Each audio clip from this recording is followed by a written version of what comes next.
Just record and start. Wait. Can you record this right now? Okay.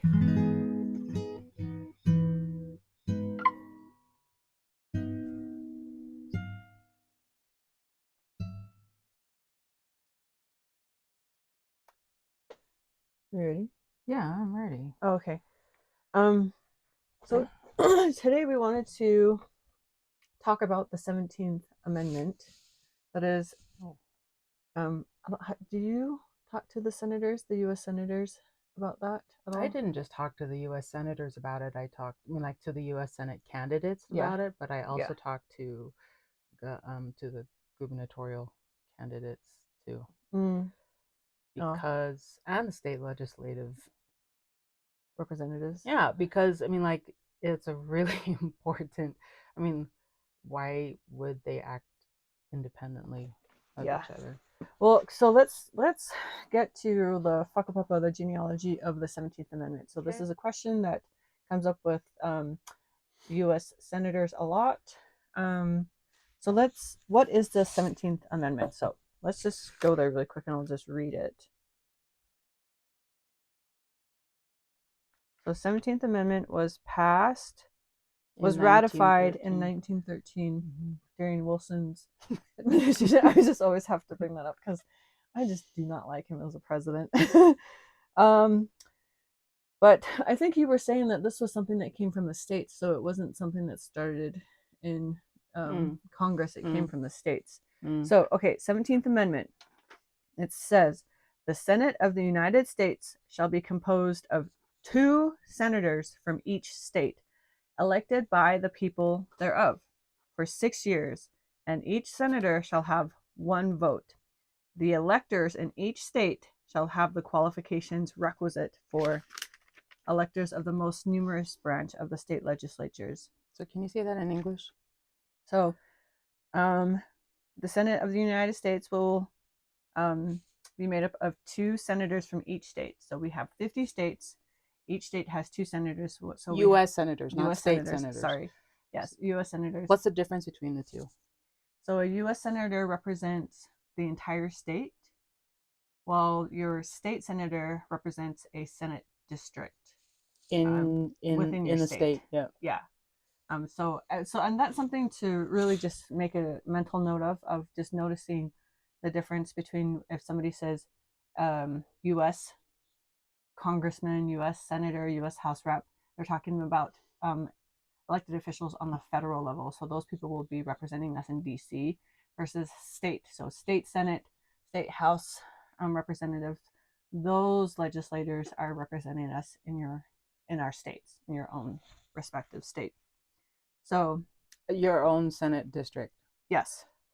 And yes, they don't necessarily go to DC. I'm sure they probably would, but like on a trip or something, or if they have to go visit something, but they do their legislative work at the state capitol in the state. So reading the 17th Amendment again. Okay, the Senate of the United States shall be composed of 2 senators from each state. Okay. Elected by the people thereof. Okay. And the people thereof are the people of the state. Okay. What does Article 1, Section 3 say? Wait, do you want me to go there or do you want me to finish reading this? Oh, is that okay if you want? Okay. So let me just finish reading this part really quick. So elected by the people thereof for 6 years, and each senator shall have 1 vote. And the electors in each state. What is an elector? What is an elector? An elector is, my understanding is the elector is basically a candidate running for office. So the electors in each state, so in this situation, it would be a U.S. Senate candidate, shall have the qualifications requisite for electors of the most numerous branch of the state legislatures. Let me say that again. Shall have the qualifications requisite for electors of the most numerous branch of the state legislatures. Okay, so let's get to Article 1, Section 3 of the U.S. Constitution. Okay, are you ready? The Senate. So the 17th Amendment was passed or was ratified in 1913. So Article 1, Section 3 came before the 17th Amendment, and the Constitution was ratified in 1787. Okay, so long time before 1913. So originally, this is what was said about electing senators, U.S. senators. The Senate of the United States shall be composed of 2 senators from each state. So it says the same thing. But here's the difference. It says, chosen by the legislature thereof for 6 years, and each senator shall have 1 vote. So what does that mean to you? So I just want to, well, before that, just really quickly. So Article 1, Section 3 says basically the same thing, except that you'll have 2 senators from each state, and the state legislatures are the not ones that the people, elect them. Yeah. not the people will elect the senators. The 17th Amendment says there will be appointed, 2 senators. Yeah. There will be 2 senators, but the people will elect the senators. I don't know if I'm stating that very clearly. Do you want to try it again? So basically, the difference between what the 17th Amendment did was it changed the state legislators. Instead of the state legislators voting for the senators, now the people of the state vote for the U.S. senators. Sorry, I'm getting a lot of my verbiage mixed up there. Hopefully that makes sense. Okay. So what's the difference between the two? Between the Article 1, Section 3 and the 17th Amendment.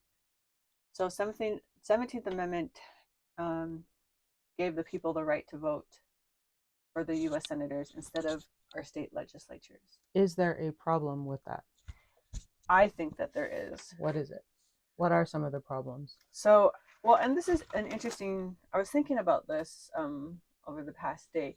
So years and years ago, my sister would bring up 17th Amendment all the time. And just, I remember you even vetted a candidate. I did. Who was running for office and asked them about the 17th Amendment. I didn't just ask her about, well, she was running for, I think she was running for House. I can't remember. I don't know if it was House or Senate for Congress. And she, I asked her, so what will you do about the 16th and the 17th Amendment? And her response was, well, I'll only be a freshman senator, so I don't think that there's much that I can do.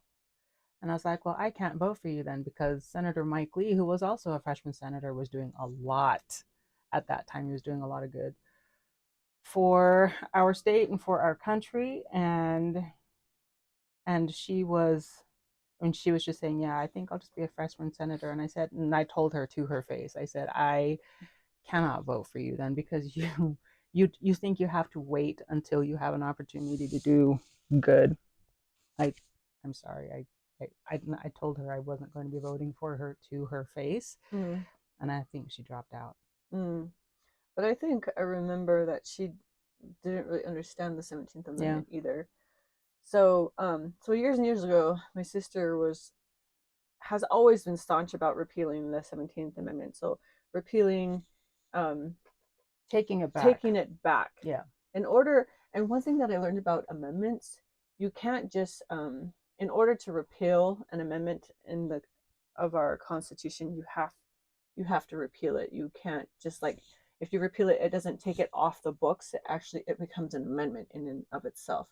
Like, so there'll be an amendment to the 17th Amendment. Yeah. Okay. Yeah. So it'd be like the 28th Amendment. Yes. Okay. Yes. If they were ever to repeal it. Yeah, and that makes sense because when they had the liquor prohibition, they passed that amendment. They had to ratify another amendment to repeal that. Okay, so years ago, my sister was all about the 17th Amendment, and I just pushed back really hard whenever she would bring it up because it didn't make sense to me. So I was like, okay, the people can vote. We get to vote directly for our U.S. senator. Like, how does that not sound sound? How isn't that better? I get to represent myself in voting for them directly? Why give that authority back to the state legislatures to vote for our U.S. senator? It didn't make sense to me. And you know what made the difference for me? U.S. Senator Romney. Why? Because you never emailed me back except through your staff and their generic emails for 6 years. You taught me this principle that my sister has been trying to explain to me for years. And it made sense to me why people are like, why would I ever give up my vote? We're all about representation here in America. Our right to express, whatever it may be, our right to vote. And it seemed contradictory to defending or expressing my rights. But I learned very quickly that every time I tried to contact U.S. Senator Romney's office, and he has several offices, just like many other federal elected officials. He has several offices throughout the state. And so I would call all of his offices and get no answers. I call his DC office and get no answer. And then I would email them, and the government has, they have a email system set up for all of their elected officials. And it's basically set up the same way, where you have to, you get to send a message, but it's not like a email message that you can write. You don't know what their email is. It's just sending a message and then waiting to hear a response. And every time I would email his office about a concern, I would not get anything. I would not get anything back for months. Like I remember emailing him about what was happening with the troops being pulled out of Afghanistan. Was it Afghanistan or it was Afghanistan? Yeah. And I just wanted to know what I could do to help support, people who were now displaced from their home and their country, and what his office and what his conversations were with U.S. Senator Lee's office, what they were deciding on, what steps to take, what could Utah do as a whole. And I got a response back like 3 months later. I'm like, wow. What did it say? And it was like, thank you for your concern. Senator Lee, U.S. Senator Lee has been doing a lot to work on this issue and this issue and this issue. Did you mean Lee or Romney? Romney, sorry. Senator Romney has been working hard on these issues. If you would like to support him or follow him, please subscribe to his newsletter. Thank you very much. That was like every single letter. It was so generic. See, and when he was running for office and he was going around doing town halls, he came to Saratoga. And I asked him. Nice. I asked him the question regarding the 17th Amendment there too. Oh, and what was his response? And he says, "So what is that?" I mean, like, well, I don't know if he knew what it was about, but he said that he would talk to his staff about that and get back to it. Because I said, "Well, what will you do to repeal the 17th Amendment?" And like, I'll get my people on it. We'll contact your people. My people will contact your people. Yeah. Also, in 2008, when Orrin Hatch was the senator, there was the bank, there were the bailouts, remember? Yeah. And you called Senator Hatch's office, and what did you ask? I asked him if how many people in the state of Utah were in favor of him voting in favor of the bailout. And I was talking to one of his staff, obviously, and the staff was like, well, the majority of people who have called in about it have been opposed to it. And so then I asked her, why would our U.S. Senator then vote in favor of something that his own residents of his state... He said that less than 1% of the people were in favor of the bailout. So when I asked her why he voted against what his own Utah residents were in favor of, she said she didn't know. Huh. And this is why the 17th Amendment is a problem. Yeah. So getting back to the 17th Amendment, and I actually really appreciate I shouldn't say I appreciate that. Like that was a lesson that I wasn't really looking to have, but I understand more because I just felt very helpless not being able to reach my US senator and talk to him about issues. Like I'd always just get a firewall of staff answering my questions, and then his emails were just very bland. Just form letters. You know, like why can't I have this conversation of like, what can I do? Well, thanks for your thoughts. You know, it's like thanks for your thoughts and prayers. Have a good day. What I learned from the 17th Amendment and why it was really important was that, I mean, well, not the 17th Amendment, but what I learned about Article 1, Section 3 was when the legislature, that included the governor and the legislators in Utah or in each state, when they elected the senators, if they didn't do what they were supposed to do, if they didn't reflect the concerns of the state, they could take them back. Can you do that? Can you do that now? Can you get rid of a senator now? No. So yes, the state legislature could do that. It's like, so say for example, if Utah was against I don't know, against reading books, but the senator was for reading books. If he went and legislated for reading books at the federal level, the state legislature could call him back and say, yes. And as far as the people getting in touch with their senators, the way that they would do that is they would get in touch with their state legislators, who would get in touch with the senators, because the state legislators want to stay, they still want their votes. They still want the people's votes. So the people had more access to the senator through the state legislature. So let's just lay out that whakapapa again, really plain and simple, one more time.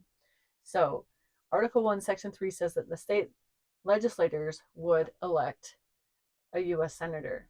So why would I care about that? Like, why wouldn't I want to vote for them directly myself? So this is why. So we vote for our state legislator. So we were just talking about a Utah state senator and a Utah House representative. Wherever you live, you have one of each, a state House rep and a state senator. Okay, so we elect those individuals to the state legislature, and they make laws for the state.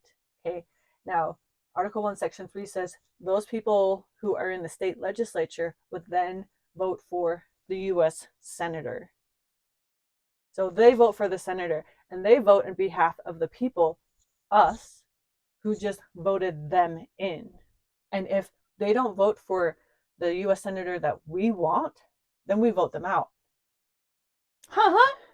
And what's so beautiful about this, and the founders are so beautiful, they're brilliant, is that when the U.S. senator votes against what their state wants, then the state legislature will pull them back. And why will they pull them back? Because we, the common people, won't like those actions, won't like a U.S. senator voting just for themselves. So we will tell our state representatives to pull them back. So if Article 1, Section 3 were the case, what would have happened in the situation with the bailout or even contacting Romney? So in that situation, I would contact my representatives, and not just me, but so bailout situation, you said that less than 1% were in favor of the bailout. So that the rest of the 99% or whatever of Utah would have contacted their state legislators, and we would have they would have heard from the the senators. And we know that Senator Hatch was the longest running senator in history. And so what would happen is that he could know, if he was trying to run again for his next election, that would be cause to pull him out of the election. Or does that make sense? We have more teeth in the game because we have a say with the people who elect him, and therefore they have a say. They have to hold him accountable to what we say. And then the other thing that I want to talk about really quick, because what a lot of people don't know is that, so Article 1, Section 5, okay, I know there's a lot of like titles here, but don't worry about the title so much. Just listen to what the words are saying. So a lot of people think that we can just remove a U.S. senator if we don't like them, that we can unseat them, that we can pass around a petition and remove the senator. That's actually not true. So the Constitution already outlines the removal of a member of the Senate and the House of Representatives. So Article 1, Section 5 says, paragraph 2, if you're following, says each house, so meaning the Senate or the House of Representatives, at the federal level, may determine the rules of its proceedings. Okay, so they can make up their own rules for each house. Punish its members for disorderly behavior, and with the concurrence or the agreement of 2/3 of each chamber, expel a member. So what the Constitution is saying here is that only their own house, only the U.S. House of Representatives or the U.S. Senate, only they can expel or remove a member. So in the case of a state being in charge, and if I feel disconnected with my U.S. senator, and so does the rest of the state, then the state legislatures could even bring that to the attention of the other 99 senators in the U.S. Senate, so that they know to bring that to the floor of expelling a member from their seat. Interesting. Yeah. So, anyways, that's interesting. But I mean, like, so as a result of the people voting because of the 17th Amendment, do we have that check? Does the state have that so check? now that the people are voting for the U.S. senator instead of the state legislatures, now we have people just voting of their own accord, not in representation of the entire state, and they can do that for 6 years without, or 50 years, depending on how long they're in. Yeah. And there's no way for us to remove them except through their own chamber. And now that we don't have that ties to the state legislature in this way to the U.S. Senate, it's really hard. So I don't know if you've ever tried to contact another U.S. senator or a U.S. House of Representative. I have, because I love Senator Rand Paul so much, and I tried contacting his office because of a bill that he was running, and on his website he uses the same email. I can't think of what the word is. The same email that all of the other senators and House representatives use. And anyways, at senate.gov. Yeah. Well, no, they have their own website. Oh. But in order for me to speak to him, I have to put my address so they see if you live within their state. Oh, so you're not a constituent. District. So he knows from the get-go that I'm not a resident of his state, which is so sad. But he still replied to me, even, or his staff did, and they were like, sorry, this isn't interstate, but here's the person that you should talk to. I was just grateful that they even replied, because I can't even get my own U.S. senator to reply. But it's really hard. What I'm trying to say is it's really hard to get in contact with other representatives from other states now that we don't have that connection through the state legislature. And so the U.S. senators, according to Article 1, Section 3, were supposed to represent the state. The members of the House of Representatives in Congress were to represent the people, the desires of the people, but the Senate represented the state. Yeah. Well, and so the reason there's a difference between the two. And the reason why it's harder for just an ordinary citizen to get a hold of a U.S. senator is because I have no clout. I have no ties, except for being an ordinary citizen. And do you have any money too? I don't have it. Oh. Do you need to have? I mean, maybe they would answer if we had money. Yeah, maybe if I had like a huge organization or something like that. I don't know. And because they get thousands and thousands of emails and messages, throughout the year. And so I'm just like one person out of, so many. Why would they give their time to me? And so when we go to our Meet the Candidates, so right now in Utah, we have like 16 individuals running for the U.S. Democrats, Republicans, and for the U.S. parties. Senate seat. And 11 of those are Republicans.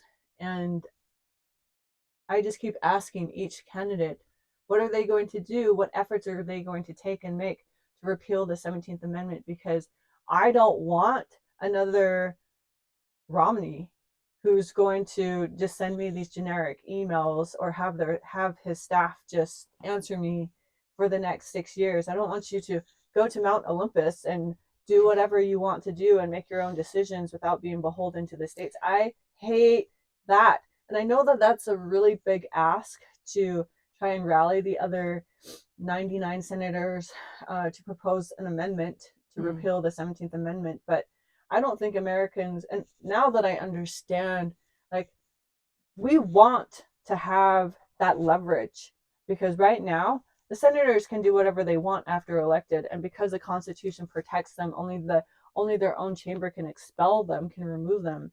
That means that we're just basically beholden to the Senate and their members. And I mean, like, the state, each, I mean, like, all the states have lost the check because of the 17th Amendment. So, can the Senate make you promises? Can a U.S. Senate candidate make promises that they don't have to keep? Yeah, they can. Why? Because the state legislature doesn't have any hold on them, and neither does anyone else. I mean, can a senator truly represent the millions of people in each state? I don't think so. Yeah. Well, and what I really love about that relationship with the state legislature and the Senate is that the state legislatures, they are a literal representation of the entire state and all the districts and counties and cities. And the US Senator is supposed to be the representative of the state. And if they're not communicating together, how can they really defend our state on the state and federal level effectively? Because and not only that, I mean, like, during the legislative sessions, are there bills that are coming through that are that are federal bills that they can use to kind of bully the states, and the states don't necessarily have that representative from each state, aka the US senator, who could be the representative from the state to the federal government, who's supposed to be representing the state to the federal government and saying, no, you can't do this, you can't do that. Where are the checks? Where's the protection? So, and one of the many responses that I keep getting back is like, that's a really big ask, and I'm like, I know, but look at the option right now. Like, that if you get elected, you are beholden only to yourself. I mean, like, to the state in title and in name, but are you really voting in behalf of the whole state? I mean, I don't think U.S. Senator Romney has been doing that, and that has been a really hard but an important lesson for me, because now I understand, like, oh, I'm being barred. Like, thanks for your inquiry, thanks for your question, please leave them at the door, and please subscribe. Like, well, and then one of my frustrations is sometimes I feel like with the candidates, some of the U.S. candidates are so busy right now. Republican candidates are U.S. Senate Republican candidates are so busy right now, and they're doing everything that they can to talk to people from all over the state. But one of the things that I've been thinking is, if you're so busy right now and you don't have time to talk to me, for 6 years you're going to be gone. Why would I want to vote for somebody who is already busy and you're not even elected yet? I need somebody who understands how important that connection with the people and the state legislature are, and who's going to keep that connection. So I've been asking them to, while you're in office, what else can you do to keep us connected with bills and what your stance are, like, in real time, so that we don't get it 5-6 days after it's already been voted on. I want to know, like, in real time, like live streaming. This bill just came through the pipeline. This is its fiscal note. This is how much they're asking for. These are the implications. Utah, what are your thoughts on that? I want that.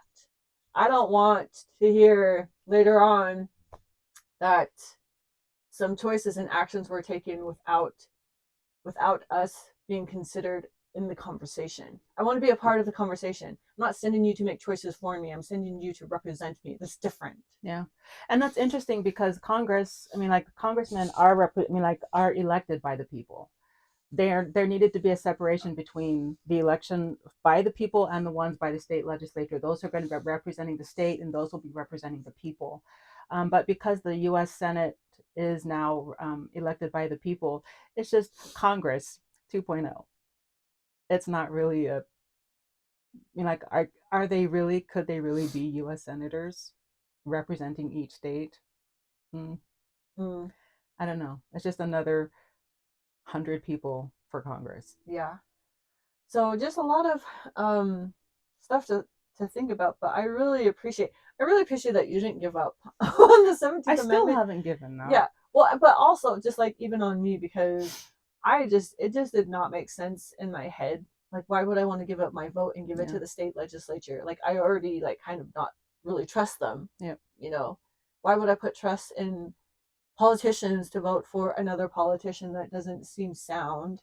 But having the experience with Senator Romney has really helped me understand why those pieces were in place, and also just the importance of ordinary citizens participating, because now after the 17th Amendment we don't, and I don't want to say after that, I'm sure that started happening before that, but it gives us more reason to be comfortable and just to like, oh, send him off to DC for 6 years. He's a good boy. He comes from a good family. We trust him. And then all of a sudden, they're raising the debt ceiling.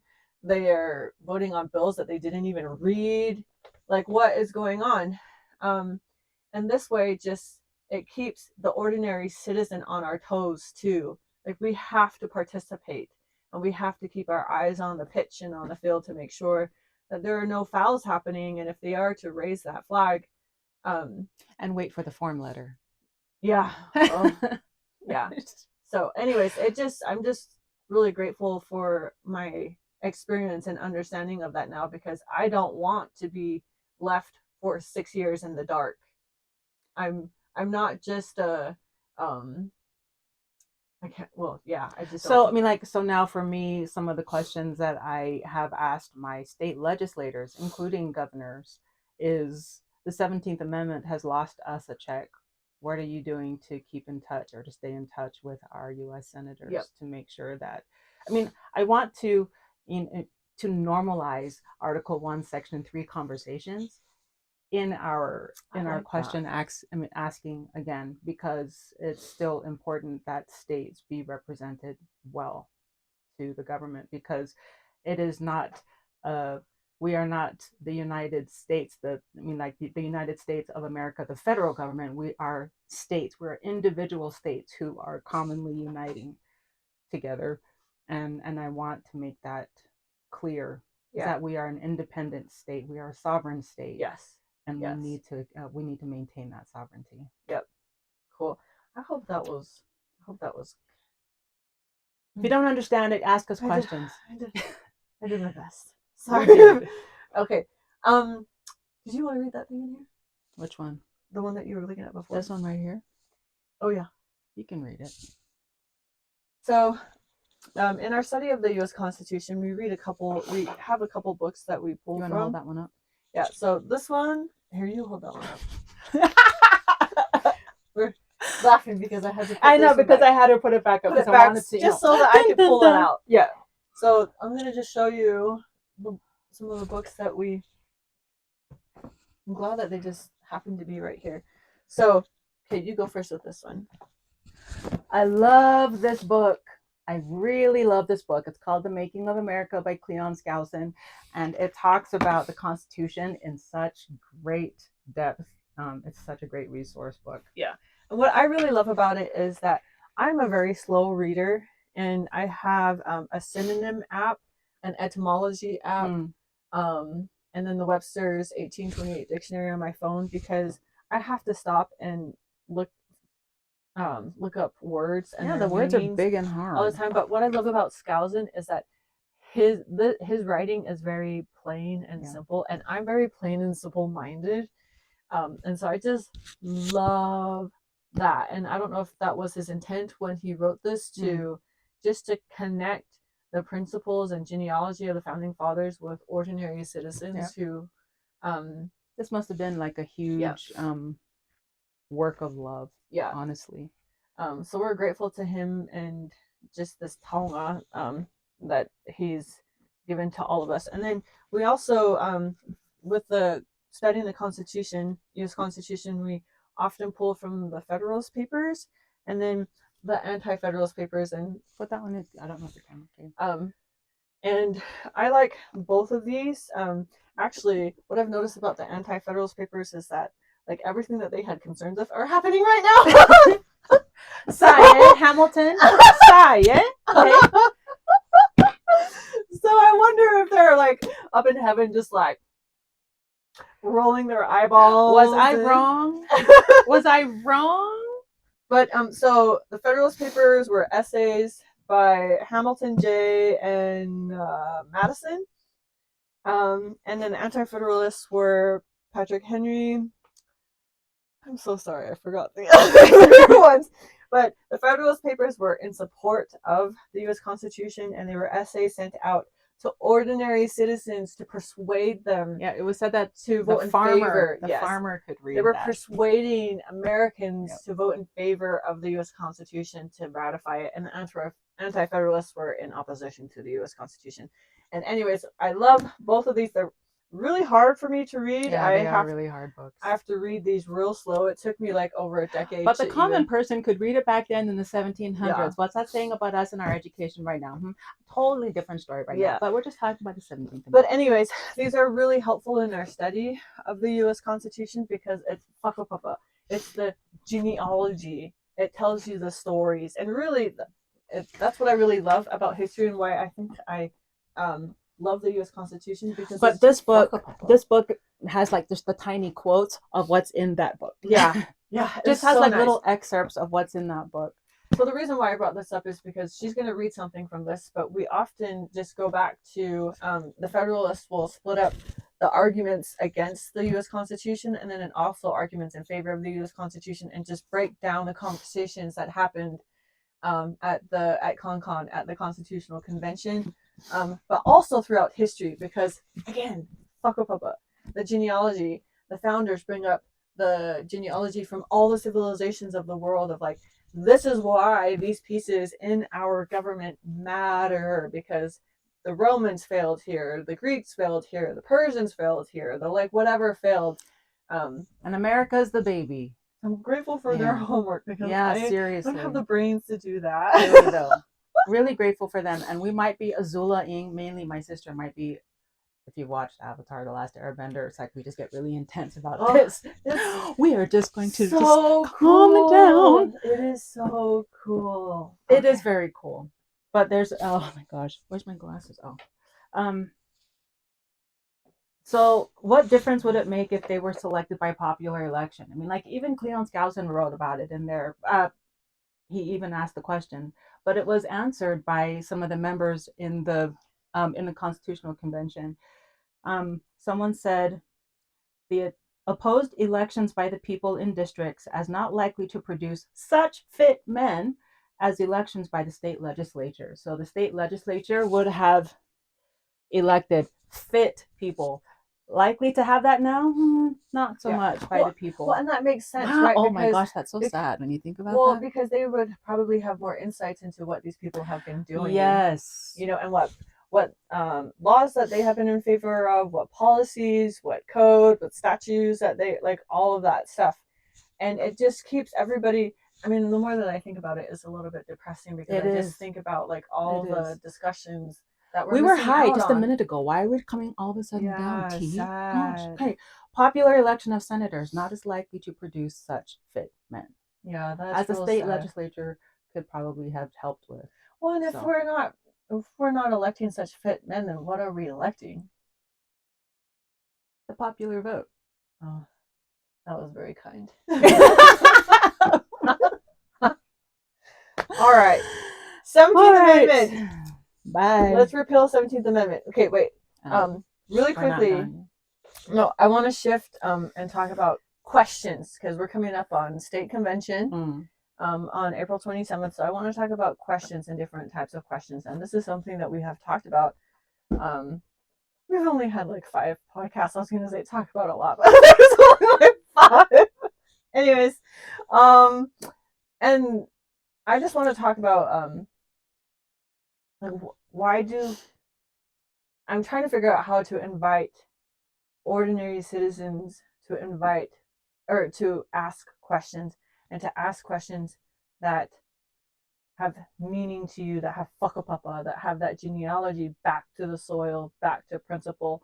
So I was talking to my sister about so I've talked about this before. She has taken me for many, many years to all of her different civic events, and I just kind of was a observer and just went for to spend time with her. And there was one particular event where I think it was like some kind of school board meeting. So me and my sister were sitting in the back, and as I was sitting there, my sister does this to me all the time whenever we're out and about, and we're at some kind of if there's some issue that's being talked about or some elected official, and my sister will be sitting there and she'll say something, and I'm like, I'm not even from this district. I don't even know what's going on. And so for years and years and years, this happened with my sister. Take you go say something. You gotta say something. And so this was one of those times, and I just remember thinking, like, I could say something, but what if I don't know like everything? And I say something dumb, or I say something wrong. And because we never do that. Ever. Yeah, and so I was just kind of like thinking about that in my head, and I could start to feel my heart stirring, when you know that something needs to be done and like maybe you should do something. But I wasn't really committed to saying something. And so my sister, she got up, and she does that often. She'll tell me to do something and then she'll go do it. So she got up and she went to the front because they were about to close comments on whatever the issue was. And I remember her walking, and it was kind of like at church when you walk up to the pulpit to bear your testimony. It was kind of a long way. And she went up, and I remember sitting there and I was like, I need to go tautoko my sister. Like, I need to go and do something. And I was just still battling with, like, but I don't know what to say. And I don't know, like, everything that's going on. And what if I say the wrong things? Or what if I even hurt the cause? And finally, I just decided to go up. So I went up and I sat next to my sister, and then my sister spoke. And then right after my sister spoke, they closed comment. Oh. So even though I had gone up, they had already closed comment after her. So I had gone up only to be told that I couldn't say anything. And I had missed that window to say something. And I just remember feeling like I missed something really important. And it wasn't necessarily like the words that I was going to say, but I missed doing the right thing. Because I knew that what my sister was doing was the right thing. Even if I didn't know what to say, I knew that it was the right thing to stand up and go and try and say something. And then I went back and sat down, and we went on with our time. But I was just thinking about that lately of like, have you ever felt that way where you know that something needs to be said and you don't know what to say? Yeah. And you don't know like anything. You know something's up, but you know something needs to be said, and but you don't know.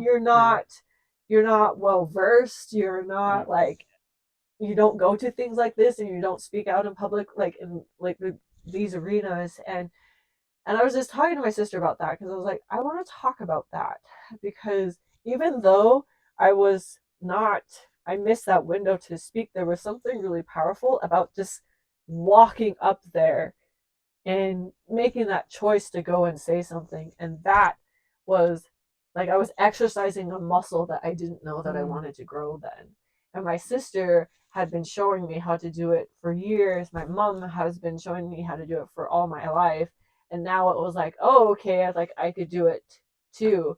And anyways, I just wanted to bring that to the forefront because I think that a lot of people, like they don't know what to say. They don't know everything about every elected official's seat. You know, like the U.S. Senate. What is the U.S. Senator? What do they do? What is the U.S. House of Representative? What do they do? What does your mayor do? What does your county commissioner do? What does your district attorney do? Your state auditor, your county clerk, and all of these other things. I don't know. And you know, I mean, like, you never know you need them until you need them. Yeah.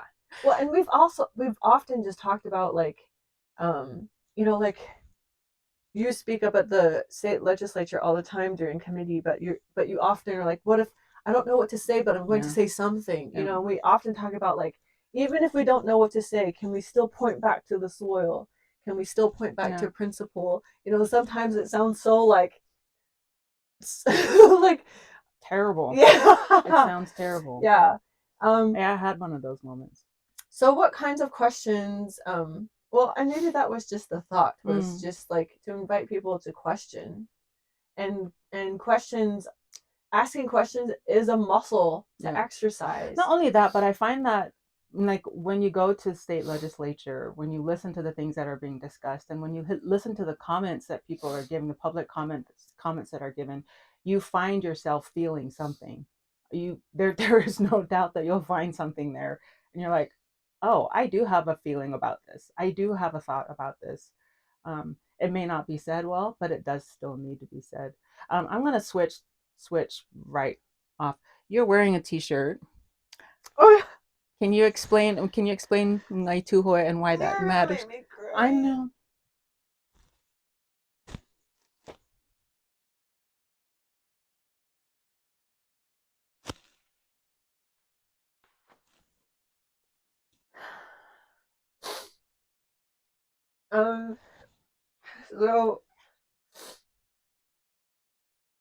So we are talking in Māori.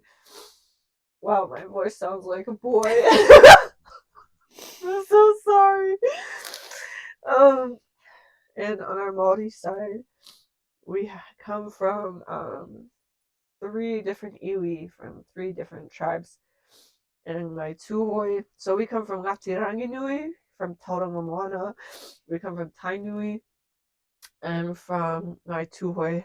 And this is our Nana's tribe. They are up in the mountains in the middle of nowhere, and they're the most remote tribe in New Zealand, and that's probably another reason why I'm so introverted. Why I don't like to be around people. But our Tuhoe tribe are known for still holding their mana motuhake, their sovereignty. They are the only tribe in New Zealand, or one of the only tribes in New Zealand that did not sign the Treaty of Waitangi. So when the English came over and they wrote up their own treaty that would, the hope was to cohabitate New Zealand with Maori, and they said that they would be able to have their own autonomy and still do what they want to do. But what happened was there were 2 different treaties that were written, one in Maori and one in English, and the one in English did not say that. It said that they gave their lands and their mana to the crown, and Maori did not know that. And so, anyways, Tuhoi, they're known for being really staunch, because, and one of the reasons being is because they're one of the only iwi, one of the only tribes back home that didn't sign the treaty, so we still hold our mana. They're still sovereign. Yeah, and we have our own issues in other areas. Yeah. But so freedom runs in our blood too. Back there, it's not just here in America. It's something that really matters to us. Yep, and that should make sense because liberty and freedom, that's all of our whakapapa. Yeah. You know, and we know what's the right thing to do. Yeah. We know when we should stand, and even when to be silent. I'm working on that. But that, and this is, to me, this is a time to stand But this isn't just about standing to be heard and to be loud and to point fingers, but it's about standing and reminding us who we are and getting back to our whakapapa, going back home and getting back to the soil, hey, and asking questions from the soil. Like that is like, again, my ideal, my hope. But anyways, I don't know. I'm just kind of mumbling right now. Anything else to say? Okay, well, that's us, hey. Thank you. Bye. Ka kite ano o falahia tu. Ka kite ano o falahia tu.